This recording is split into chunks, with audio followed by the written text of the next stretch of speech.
Welcome, ladies and gentlemen, to a new video here on Max Talks Movies. My name is Max Dinnerberg, and today I'll be ranking the Pirates of the Caribbean franchise. The last 5 nights, I have rewatched all 5 films. I really have grown up with this franchise.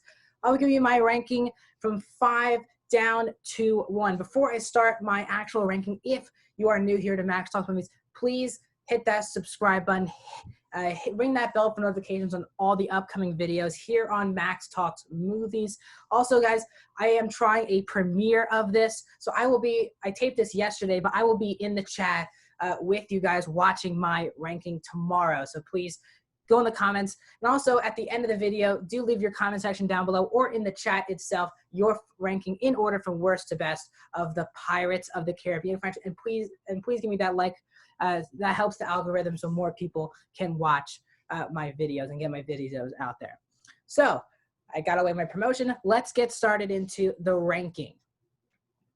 So coming in at number 5 for me is Pirates of the Caribbean on Stranger Tides. Easily for me the weakest Pirates of the Caribbean. I have never liked this film.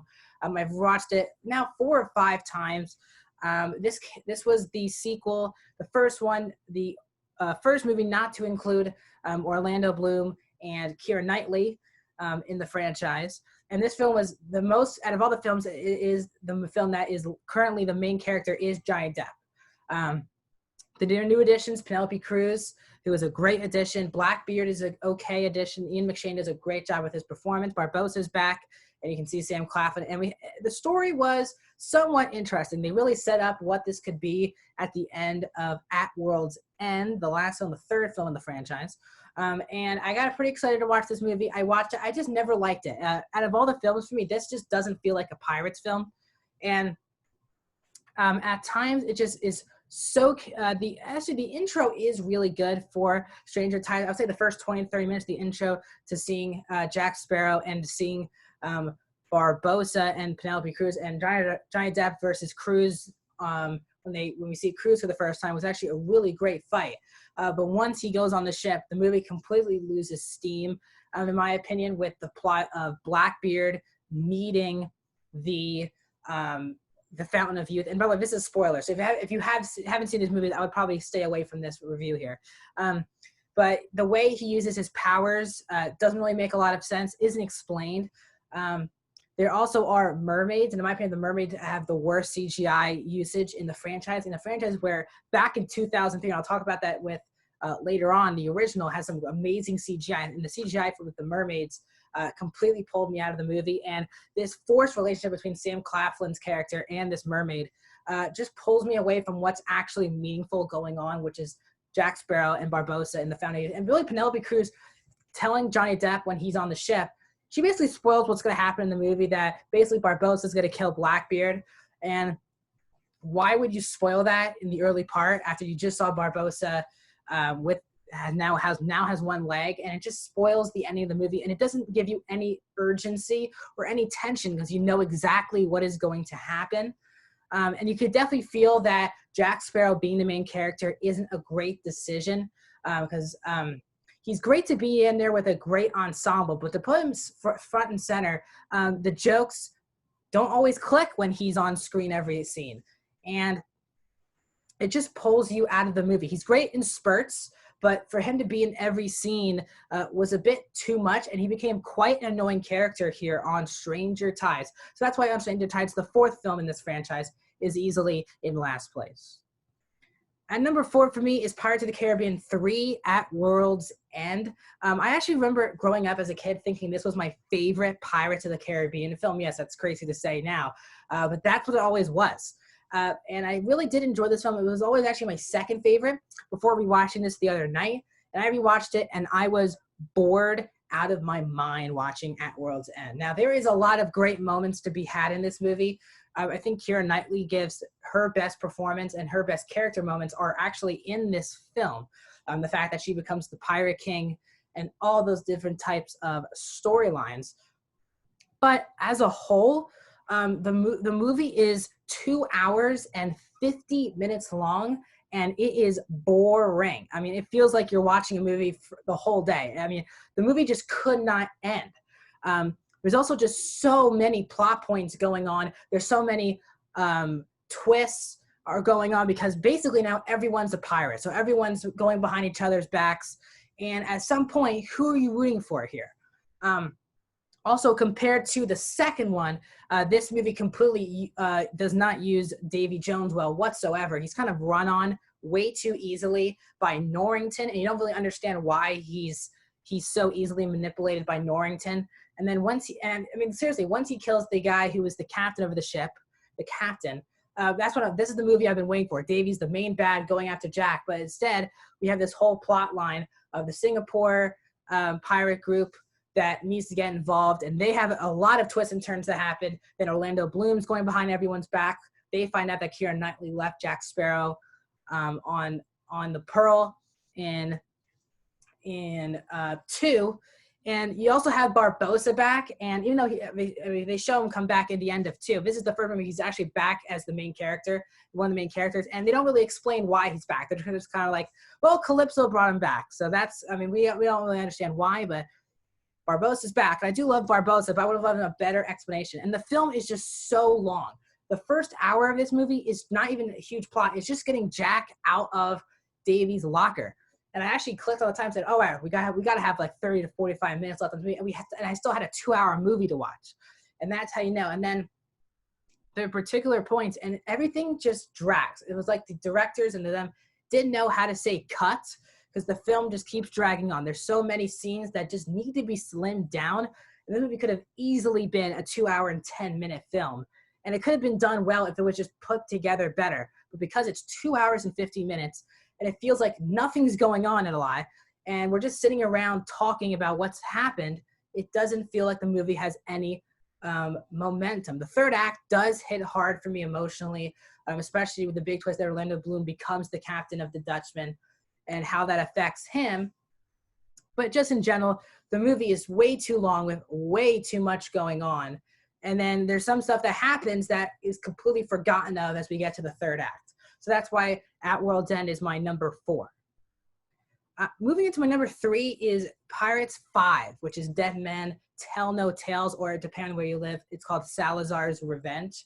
I remember loving this movie when I saw it in theaters. Then I remember watching it 2 more times and just hating this movie for some reason. I had this, and I said this and At World's End I just didn't like. And then I watched it again, and I fell right in the middle. I think this movie is serviceable. It's fine. It's not as bad as At World's End, and it's not as messy or long as At World's End. And this is actually the shortest Pirates film. It's 2 hours and 8 minutes, which is the shortest film we've gotten in the franchise. And it does feel like that, which I loved. It's a pretty fast-paced movie. There really isn't a halt like there are in my previous 2 films that I talked about. But I also like, it's actually one of the more fascinating adventure, really, plot lines that you have in the entire franchise, because this Trident of Poseidon can break all the curses. Now, the marketing for this film basically lied to us. They basically were telling us that Orlando Bloom would be, and Keira Knightley would be much more in the film than they were. Bloom is in the first scene and then the last scene with Keira Knightley. So that was pretty disappointing not to see them in the film as much. This movie, though, I would say even more than 4, Johnny Depp is really trying with the jokes. They feel super forced in this film. And sometimes his jokes just completely pull me out of scenes. Javier Bardem is a super interesting villain, and you really understand why he's there. But out of all the Pirates movies, this, and I would say the original, do really understand, you really get why all of our characters have made it to the situation where we are at the end. And especially on Stranger Tides, where you don't really get why any of our main characters are there. This film, you really get why Javier Bardem's there, Johnny Depp is there, Barbossa is there, and our 2 kids, which is son of Henry Turner, and we found out later the daughter of Barbossa. The fact that she's a witch, that joke does get quite old, but the 2 of them, Brandon Thwaites and Kaya Scalderio, have great chemistry on screen, and once you find out that she is Barbossa's daughter, the way Barbossa acts throughout the film is actually really powerful, and you really feel how much he loves his daughter, and that part works out. Once again, as I said earlier, the film does meander a lot. Because once again, just like 4, it has a lot of new characters that has to explain what is going on. The way that Jack just gave up the compass was so dumb in this movie, where basically he gave up the compass for a drink, and it just pulled me out. It was so dumb, and it didn't need. That's not how he should have lost or got rid of the compass to allow this movie to actually happen. And I felt like that was just so stupid. It was like, it was like they wrote the movie like, oh my God, we forgot Johnny Depp has to give up the compass. How about he's drunk and he just gives it up? And it was super lazy and way too childish too. But as a whole, for me, I had a lot of fun with this movie. It does have a lot of issues, and there's also a lot of plot holes explaining. I mean, Johnny Depp has lost the compass in the past 5 films, but for some reason, Bardem hasn't escaped the triangle of death. So that didn't really make a lot of sense. But as a whole, fun enough movie with good emotion, and it feels like it was right back where we should have been after 4 really missed the mark. Number 2, Dead Man's Chest is Pirates 2. So I'll tell you my number 1 is Pirates 1. Number 2 is Pirates 2. Before we talk about the first film, there were still plenty of issues to have here with Dead Man's Chest. But for me, the film is super fascinating. It's a completely different film from 1. I mean, the opening scene basically is that Keira Knightley and Orlando Bloom are arrested, and Orlando Bloom needs to find the compass, which is basically hinted at in the first movie how important it is, but this movie makes the compass the centerpiece, and that became really the big centerpiece of this franchise, is how important this compass is. But once again, the main issue with this film, though, for me, is that it separates Orlando Bloom and Keira Knightley for most of the film. And the problems with 2 and 3, I would say, is that when they're together, don't really feel like they're an amazing couple. They're really annoyed at each other for most of these films until really the ending of 3 and the beginning of this movie. You feel like they're a great couple. And then once Keira Knightley starts acting weird and around Johnny Depp and Bloom realizes it, they completely don't feel like a couple anymore. But it's a very exciting movie that I think out of all the exposition, it's done the best here in Dead Man's Chest. You don't really get Davy Jones until an hour and a half in, but I don't mind that. The first hour and a half, they're building up Davy Jones, and you don't really know what he looks like, what he can do. But once you do, man, it hits hard. His opening scene, he's super threatening, and that's why he's the strongest villain, in my opinion, in the Pirates of the Caribbean franchise. And it really, really works. Davy Jones, that whole scene when Orlando Bloom's on the Dutchman, all of that just works for me. His relationship with his father, played by Stellan Skarsgård, it's all really great. And Jack obviously has to settle this debt with him. You don't understand why. We get the debut of, we turn out is Calypso, played by Naomi Harris, who's also really good in the movie. So this movie really executes what 1 does, but also, once again, just like 3 for me, this just also has a lot going on, a lot of drama. There are a lot of characters that the script is giving a lot of time to. And these 2 and 3, I would say, do feel like the longest films in the franchise. They feel tough to get through at times. But for me, this film has a lot more fun to it than 3, and it has a better plot for me than 5. So that's why Dead Man's Chest falls in here at number 2. Now, my number 1 film in the Pirates of the Caribbean franchise is clearly the first one, which is Curse of the Black Pearl.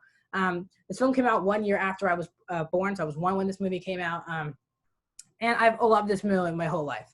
And I think so of people who've grown up with this film like me really love this movie and really love the franchise as we have grown up. And I do love this franchise, even though I have said a lot of issues with it. Johnny Depp getting nominated for an Oscar for this movie is the best usage we've gotten so far in the franchise of Jack Sparrow. He's not the main character. The main storyline here is the relationship between Orlando Bloom and Keira Knightley. And Barbossa is not my favorite villain that we've gotten. He's my second favorite, but he's the most well-written villain out of all of them. And he's used very well. The CGI, by the way, I watched this film a week ago, and the CGI, this came out in 2003. So basically the Harry Potter films were kicking off at this time, the prequels in this time, and boy, the CGI for this film with the skeletons was really fantastic and never felt out of place or distracting in the movie. It's done super well, especially for the time itself, where we've seen a lot of movies that are coming around that time have pretty bad CGI. And I think the first Harry Potter doesn't have good CGI. This film has an amazing CGI setup with the skeletons.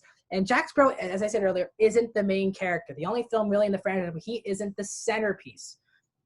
And the fact that he's in spurts and it's not his story, he's a pirate who happened to find the story, is really fun to see. And he's just a completely different character that we've gotten so far from Johnny Depp in his entire career. He's played some weird characters, but for me, this is one of my favorite performances, if not my favorite Johnny Depp we've ever gotten before. In his career, Barbossa, perfect casting. Jeffrey Rush became one of my favorite characters in the franchise. Even people like Gibbs, who I absolutely love. Gibbs is one of my top 5 favorite characters as well. But Bloom and Knightley are at the top of their game in the movie, and you get in the first scene why Keira Knightley really turns out to be a pirate in the original trilogy, just because that she didn't turn Will in early. And actually, this is the only film that I actually enjoyed. Norrington for me fell completely out of place and not necessary in 2 and 3. But in this film, he feels a lot necessary. You understand why he's in love with Keira Knightley and why he's thriving on trying to be in that relationship. The action's done so much better. And out of all the films, this really does feel like an adventure film. The films prior to this, after this one, really try to home in on the adventure film that this first film captures. And all of them, in my opinion, haven't really come close to the magic of the original, which most franchises do struggle with. But for me, this franchise has really struggled after this one to really capture that magic with it's also, this film is the most focused story in the franchise. Most, really, if not all of the other films, all the 4 films have a lot going on, a lot of plot lines, a lot of characters. And for me, there's only really 5 characters that were 4 characters that were really following here, and that's Jack, Barbossa, and Elizabeth Swann and Will Turner. And that was great. We didn't have a lot of other pirates. Jack and Barbossa's crew are the only pirates that we get in the whole film. All the other ones, there are so many other pirates, and it's not very necessary. The ending as well is super satisfying to what the film has brought to you, and that's why Pirates of the Caribbean, The Curse of the Black Pearl, comes in at number 1. Thanks for joining me. If you guys are interested in more reviews from me coming premiere fashion, so you guys can join me in the chat, tell me in the chat room right now, do you like this format? Do you just prefer I just post my reviews up, or do you like this format of premiering, chatting with me in the chat room, that type of stuff? Also, please, if you already haven't yet, please hit that like button. That really helps the algorithm for this film. And once this premiere is over, please consider hitting that subscribe button, ringing the bell for notifications for more upcoming videos. I did a live stream on Saturday with my friend Ty Simpkins. We did the ranking of the Fast and Furious franchise. And this Saturday, yes, we're having another live stream with me, Ty Simpkins, and our friend Joe Baldwin. We'll be giving our top 10 Pixar films. It was asked by multiple fans of the channel that we do a Pixar film ranking, and we'll be giving our top 10 Pixar films of the year. Busy week for Max Talks Movies. Please support me as much as you guys can. Thank you guys so much.